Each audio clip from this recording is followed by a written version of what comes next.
welcome to our beautiful little Село. Let's go. As always, a quick reminder, if you choose to subscribe, make sure you click that little bell toggle so you get notifications every Sunday on new videos. Welcome to my channel, everybody. Добре дошли в канала ми. For those of you guys who know me, hi and welcome back. For those of you who don't know me, my name is Laurie and I left New York City for a very small, pretty much abandoned farm in Bulgaria. We have about 40 residents. It's actually under 40. And this church is what we explored last week. Today's video is going to be a continuation off of my last two videos. So if you haven't seen those, I would suggest starting there. I will post parts 1 and 2 above for those who want to start from the beginning. Now let's go explore some more uncharted territory. Back to home base. Now we're going to head home through another road that you guys have never been on before. This is Besetkata, the bench station, picnic station, chivarme station, whatever you want to call it, when we do big chivarmeta. And for those of you who don't know, chivarme is a lamb on a spit, lamb roast. We do it over there, and we sit and rest, and eat and drink, and be merry over here. Now, before we go on, it would only be fair to share what chivarme is since it's such a huge part of our culture, as many of you guys know. So chivarme is a sacrificial lamb which we prepare on a spit. Chivarme is not so much about food as it is about family and bringing together of people. This celebration was done just recently and is really special to me because my mom and sister finally came to visit from America, and my sister brought her boyfriend from America for the first time ever. Here you see us teaching him huro, and you know what? The boy caught on real quick.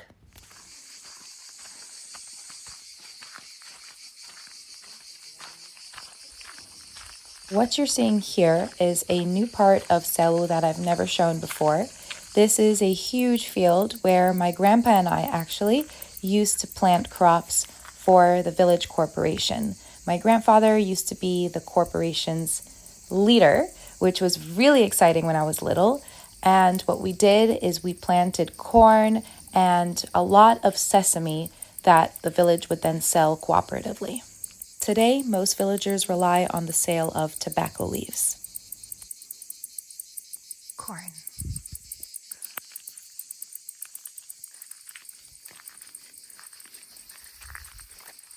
This is one of my favorite places in the whole region. I don't know, I feel an energy here, especially under that tree right there. It may be because when I was little, my grandpa and I would farm exactly these lands, and we would lie down together and rest under those trees. And for those of you, I feel like some of you guys will recognize, but for those who don't, these are orehi, walnuts.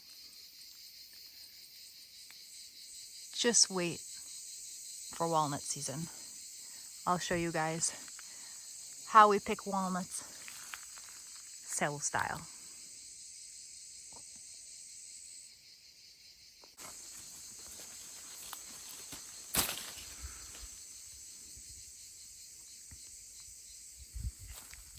My uncle loves green walnuts.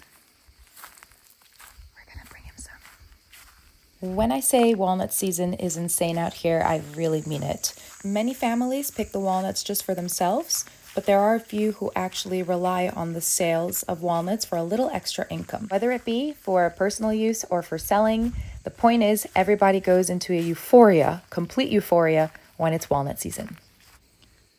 And there are a lot of wild boar and deer in this region. The wild boar love this little plot of land at night. This is their playground. We see their footsteps all the time. And so do the jackals.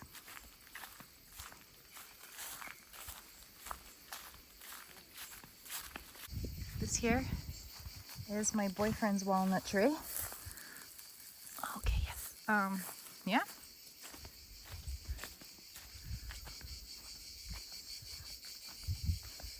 And the way we pick them, because they're really high up, right? I mean,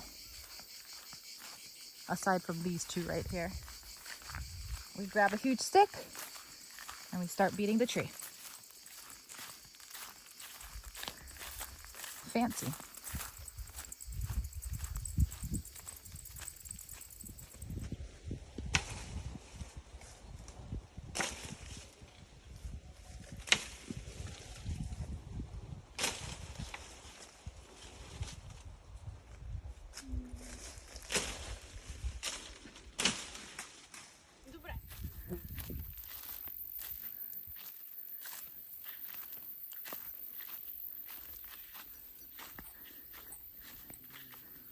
Some more walnut trees. Now, walnut picking is a whole art in its own.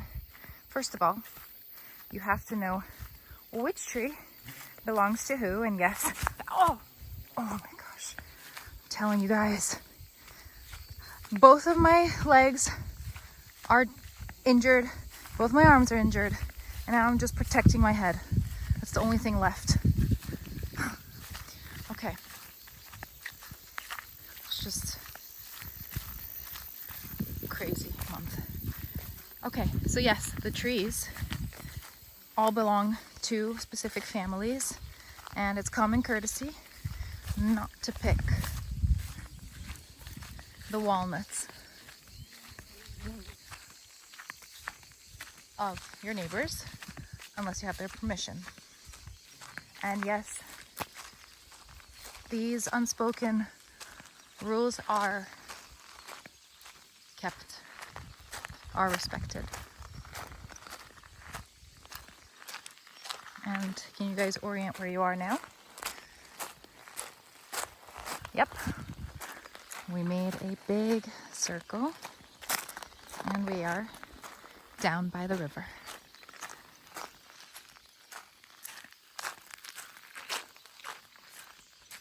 Except our poor river has no water.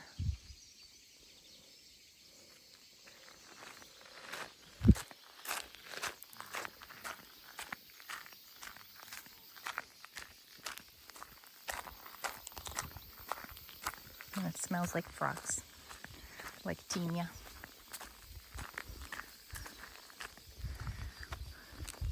And now I think some of you guys will be able to orient where we are.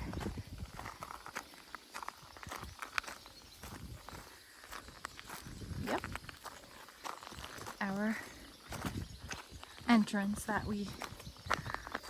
I've brought you guys here many times before, but there's always been water. This is tragic, really. It's tragic. We keep praying for rain. It has been raining. It has. That's the craziest part. But not enough for the big rush of water.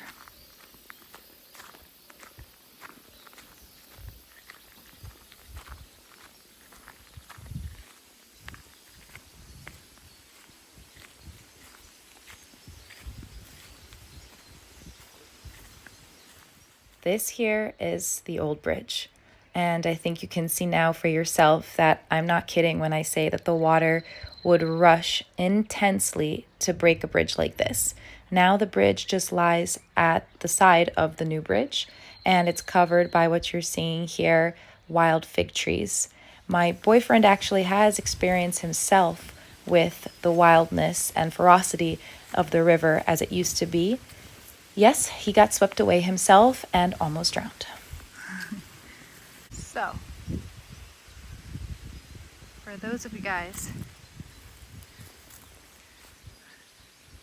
who've explored with me before, You know this little plot of land, and you know what it's looked like before. Look how it's transformed.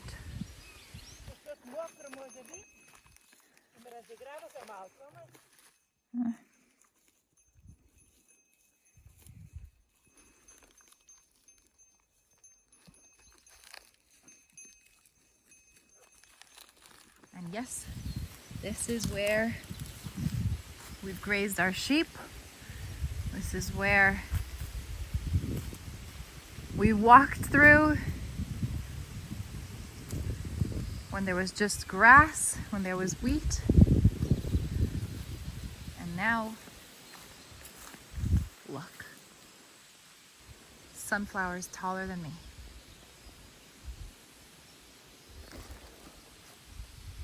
And our village is right back there.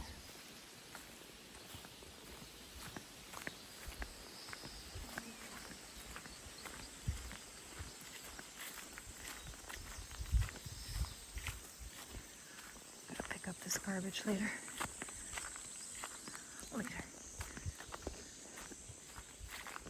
As we walk, I'll give you a little more information on our beautiful Село. Село in Bulgarian means little village or little farm. And our little Село has, like I said earlier, under 40 permanent residents. Today, most people rely on their pensions and on the sale of tobacco leaves to survive. In the past, people would rely on the cultivation of silkworms. In Bulgarian, bubi. Yes, I know, bubi in English sounds really funny. But let's be serious here. The cultivation of bubi was the livelihood of everybody in the village. And this is why our houses were built with big open second floors. That's where the silkworms were watched. And nowadays, that's where the tobacco leaves are hung in many of the houses to this day. You may be wondering, what are all of these sunflowers for? And if you guess that it's for the sale of sunflower seeds and sunflower oil, you're absolutely right. My grandpa, as I mentioned back in the beginning of the video, was the head of the village corporation, and we would plant exactly this, sunflowers, and like I said earlier, a lot of sesame. Today, the sunflowers are sold to big companies that produce a lot of the Bulgarian sunflower oil, which all of Bulgaria relies on so heavily. Fun fact, yes, we don't eat that much vegetable oil in Bulgaria. It's mainly sunflower oil. Olive oil, believe it or not, is very expensive in Bulgaria, despite the fact that we are right next to Greece. And the sad truth of the matter is that a lot of people cannot afford the high prices of olive oil, especially the elderly people who are living on terribly low pensions. So we're very grateful to at least have sunflower oil as our main source over vegetable oil, which is much less healthy.